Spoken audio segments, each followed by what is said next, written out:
Merci d'être resté à notre compagnie. Crise et identité, la deuxième partie. On est avec le docteur Foli Ekwe-Gada. Il est universitaire et historien, auteur de Questions d'État, Sylvanus Olympio, au cœur des relations franco-togolaises. Alors, docteur, nous étions en train de parler de la situation du duel, on va dire, ce duel historique qui a opposé deux grands personnages, on va dire des iconoclastes un peu, comme vous l'expliquiez tout à l'heure. Olympio, Sylvanus d'un côté et Kwame Nkrumah de l'autre.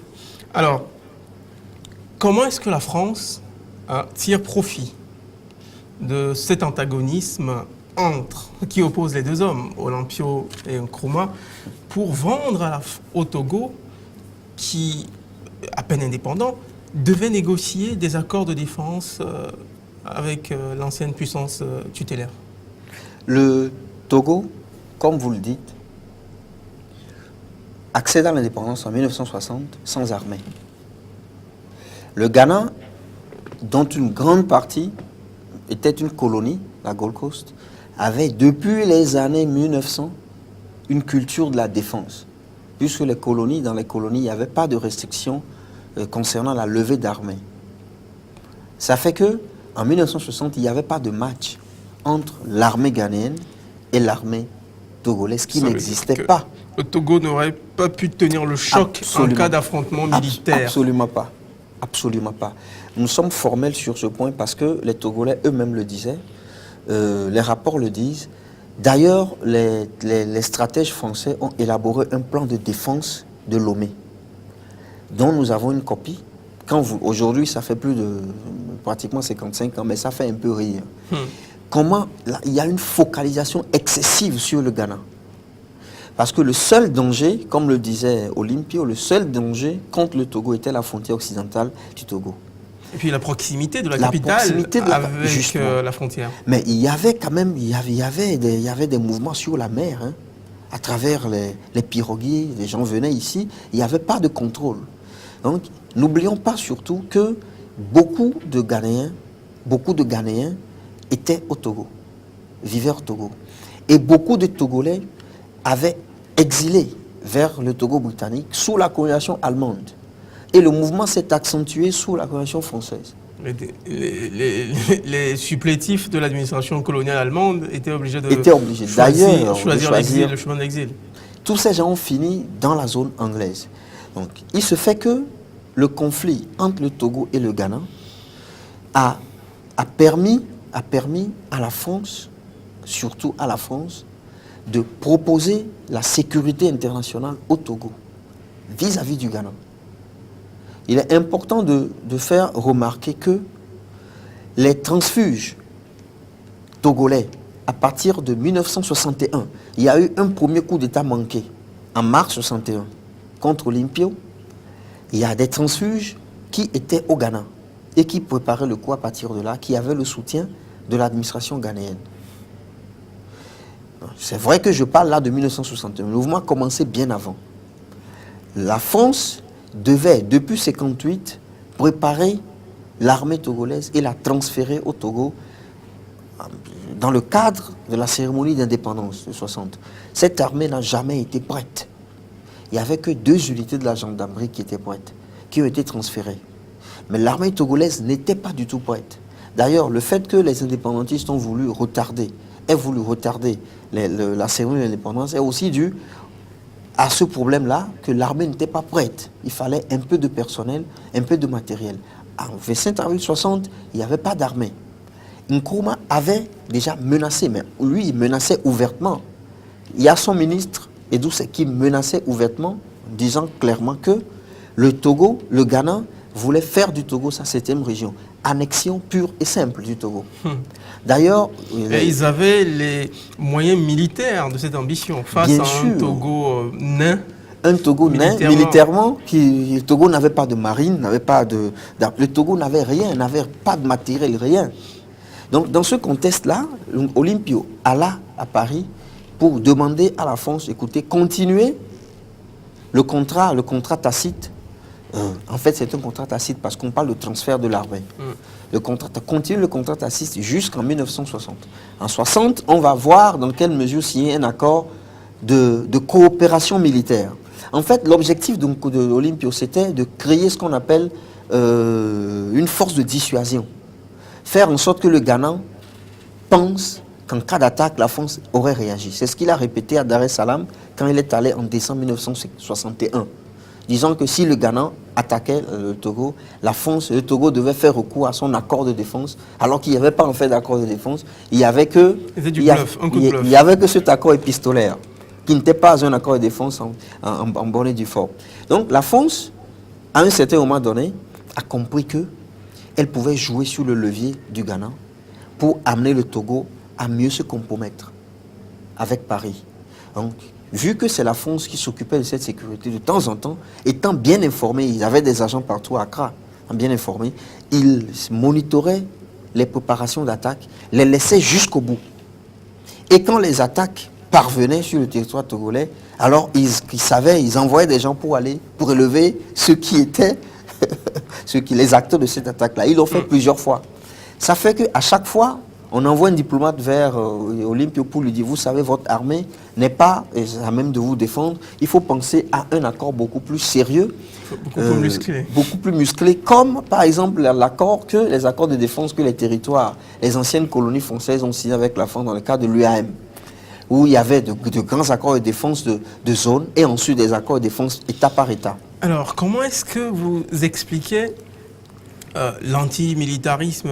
En tout cas, on lui prête ça à Olympio. Je ne sais pas si cet antimilitarisme-là est supposé. Face à un climat de menace, comme faisait peser le Ghana sur le Togo, comment expliquer que Olympio n'était pas un abonné de la chose militaire? Bon, en fait, Olympio avait une politique militaire.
une armée sous On Eyadema. avait enfin les moyens de riposter en cas d'attaque. Bien sûr, surtout parce que le Togo avait souscrit au fameux accord de défense avec la France. Voilà. On ne pouvait plus toucher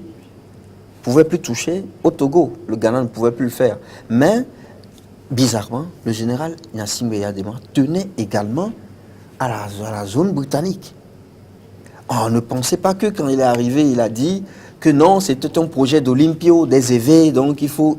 Ah non, il a tenu à récupérer cette zone. Même quelques années avant son décès, il y a eu des personnes qui l'ont rencontré plusieurs fois, parlant de la récupération de la zone. Mais il n'a pas tout à fait été hostile. Donc, il y a eu toujours le conflit. Il y a beaucoup de Togolais qui étaient refugiés dans le Ghana. D'ailleurs, le Ghana est devenu une zone, un territoire de préparation d'attaque contre le Togo. C'est un peu la base arrière de tous les coups d'État, de toutes les tentatives de ce qu'à l'époque, sous le régime de Gnassingbé Eyadema, on appelait les attaques terroristes. Qui étaient ourdies depuis le Ghana. Oui. Bon, c'est vrai qu'il y a un aspect, il y a une nuance. Le successeur Olympio avait un projet. Il disait que tous les vieux ou les personnes âgées avec qui ils avaient fait la lutte pour l'indépendance ne devaient pas diriger le Togo après 65. Donc il préparait les jeunes, il disait que tous, lui compris, devaient aller se reposer et les jeunes devaient prendre la relève. Et il avait préparé un jeune cutard ou cutiste, comme on peut l'appeler, qui s'appelait Koutoukloui. Koutoukloui, il est très cité dans les annales. Noé Koutoukloui. Effectivement, dans les annales françaises. Il fut ministre. Oui, il fut ministre. Donc c'était lui qui était préannoncé comme étant le successeur officieusement de Olympio. Ce monsieur a lutté avec les frères de la bande britannique pour renverser le pouvoir de Gouniski. Il a été emprisonné, mais ses acolytes ont continué. Donc, même sous Eyadema, il y avait ces poches de résistance.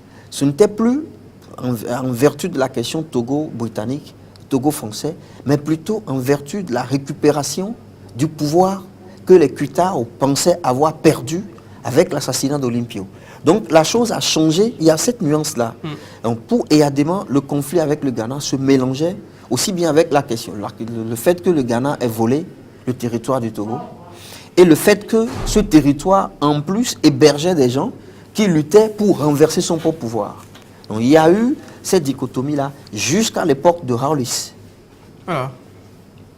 Alors, les séquelles les plus récentes, c'est l'affrontement entre Gnassingbé Eyadema et John Jerry Rawlings, deux hommes dont les relations étaient plutôt, on va dire, tendues. Oui. C'est dire que, est-ce que ce nouveau duel-là ressemble au duel qu'a opposé les deux premiers? Il y a une similitude, mais pour des raisons un peu différentes. Rawlings est un militaire. Et Eyadema également. Quand vous savez que Rawlings a fait ce qu'on appelle la tabula rasa au Ghana, quand il est venu. Et il a découvert beaucoup de questions d'État, de malversation, dans lesquelles le Togo était hautement impliqué. Notamment dans le conflit de Biafra. Puisque si Gouniski était débarqué, c'est parce qu'il ne pouvait pas faire l'affaire. Le Togo a servi de base pour la guerre de sécession. Et Eyadema a aidé beaucoup la France. Étant militaire, il pouvait comprendre ce qui se passait avec Houphouët.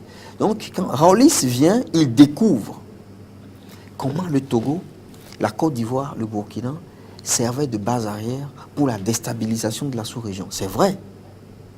Donc, pour cette raison-là, particulièrement, Rawlings n'a jamais approuvé la gouvernance du feu général Gnassingbé Eyadema. Donc, c'est pour beaucoup plus des raisons de la stabilité de la sous-région. Quand ça se passe au Togo, il y a des externalités dans le territoire du Ghana. Quand ça se passe au Burkina, la même chose. D'ailleurs, Nkrumah lui-même, il avait créé beaucoup de problèmes pour le Ghana. Dans un fameux livre, Le Ghana de Nkrumah, toutes ces questions sont bien expliquées. Avec l'ethnie Nzima, vous savez qu'il y a eu des tentatives de déstabilisation de la Côte d'Ivoire, de la part de Nkrumah. Donc, Rawlings vient, il découvre que la sous-région était très pourrie. Et il a compris les acteurs qui y ont participé et il a pris ses distances. Et c'est ça qui explique notamment le conflit larvé qu'il avait avec Eyadema. Alors aujourd'hui, hein, pour essayer d'être un petit peu actuel par rapport aux relations entre le Ghana et le Togo, est-ce que c'est le nationalisme pan-évé? Donc vous expliquiez tout à l'heure que la tentative de réunification des deux Togos n'était pas complètement enterrée, en tout cas du côté togolais de la frontière, qui peut constituer un facteur de déstabilisation ou un facteur, l'élément conflictogène entre les deux pays. Est-ce que pour avoir la paix avec le Ghana, il faut faire le deuil du Togo britannique? En réalité, non. Nous pensons, c'est une position personnelle, qu'il faudrait ressusciter la question du Togo britannique. J'ai eu un entretien avec notre actuel ministre des Affaires étrangères, qui a bien voulu, m'a fait plaisir, a bien voulu me rencontrer, m'accepter, et je lui ai posé comme ça cette question. Y a-t-il eu des accords pacifiques entre le Togo et le Ghana concernant le Togo britannique après Olympio? Je suis à la recherche de documents historiques. Et que pensez-vous, monsieur le ministre, d'une éventuelle récupération du Togo britannique? Bien évidemment, un grand diplomate, il a souri. La question, on ne l'a pas approfondie. Mais je peux vous dire qu'au Ghana, actuellement, il y a déjà un mouvement de sécession. Les populations, toujours les évés, c'est toujours les populations évéphones de la zone britannique, se sont organisées, ils veulent prendre leur indépendance. Et il y a déjà des mouvements, il y a même eu des tumultes. Et le chef, le grand chef qui est en train de conduire ce mouvement a bien dit que les évés du Togo ou les Togolais, ne comprenant rien de l'histoire du Togoland, dorment sous la férule française. Nous voulons prendre notre indépendance et quand ils seront prêts, nous pourrons faire une fédération avec eux. Parce que eux, c'est la bande la plus petite. Ils attendent qu'il y ait un mouvement réclamatoire. Il faut se dire que cette partie du Togo-là n'a même pas accès à la mer. Donc, si elle veut vraiment exister de manière viable, elle devra se rattacher au Togo français pour exister. Fondamentalement, la question que pose cette réunification, c'est la question des frontières coloniales qui ont été tracées arbitrairement sans tenir compte des dynamiques de la géographie, de la sociologie des populations. Par exemple, quand vous prenez le Ghana, une partie importante de ce peuple évé, le peuple évéphone, font partie du territoire colonial originel du Ghana, de la Gold Coast, d'origine avant cette réunification. Ça veut dire que même dans l'hypothèse d'une réunification du Togo britannique avec le Togo français sous l'ancienne coupe, on va dire, du Togoland, des peuples évés se retrouveraient toujours piégés dans l'actuel Ghana. Bon, ce n'est pas une question nouvelle. Cette question a été déjà posée quand le mouvement a commencé. C'est ça même, c'est pour cette question-là que les stratèges anglophones anglais avaient dit qu'en réalité, le projet pan-évéiste ne voulait pas tout simplement réunifier le Togoland. Ce projet voulait réunifier le Togo et le Ghana. C'est-à-dire, avec la Libye, de la nécessité des évés d'être ensemble, on voulait rattacher le Ghana au Togoland. Tout simplement. Comme cela, on englobait ces évés dont vous parlez et qui sont dans la partie, qui vivaient dans la partie de la Gold Coast, qui ont leur territoire, leur vie depuis des décennies là. Mais aujourd'hui, si on arrivait à réunifier le Togo, on peut négocier avec le Ghana dans le cadre d'une fédération sous-régionale et réunifier. Comme cela, on pourra avoir les populations évées qui veulent retourner ensemble, pourraient se revoir dans une unité administrative et politique unique. Merci, cher docteur Foli Gada Ekwe. Je rappelle que vous êtes universitaire et historien, auteur de Questions d'État, Sylvanus Olympio, au cœur des relations franco-togolaises, un livre qui est paru le 23 septembre dernier aux éditions Écoédition. Merci à vous, chers téléspectateurs qui êtes restés à notre compagnie et qui avez suivi cette émission de Crise et Identité. À très bientôt pour un nouveau numéro.